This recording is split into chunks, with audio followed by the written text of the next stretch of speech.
What's up, my people? Hope you're doing fine. So, for me, I'm doing great.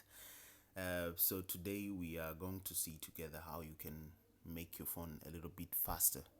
I think everyone needs what they're doing to perform in a fast way, kind of stuff.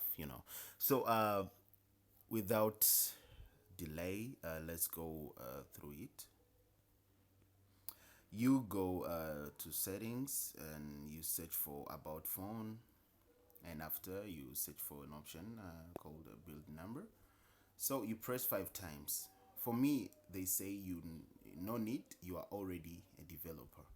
Then you go back and you search for system.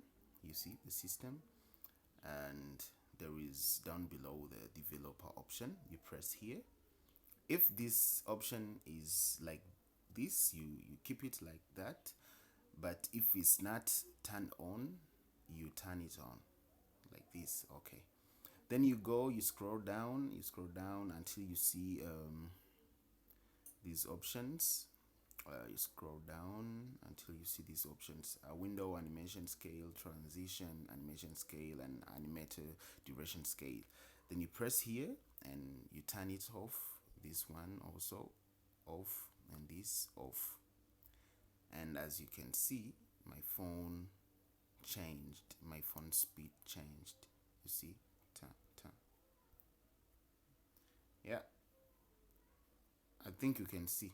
It's now performing faster than before. Just try it. If you have an Android phone and haven't done it, please do it. It's gonna be beneficial. Thank you so much for watching this video. Hope to see you next time. Please don't forget to subscribe and hit the bell button. Thank you.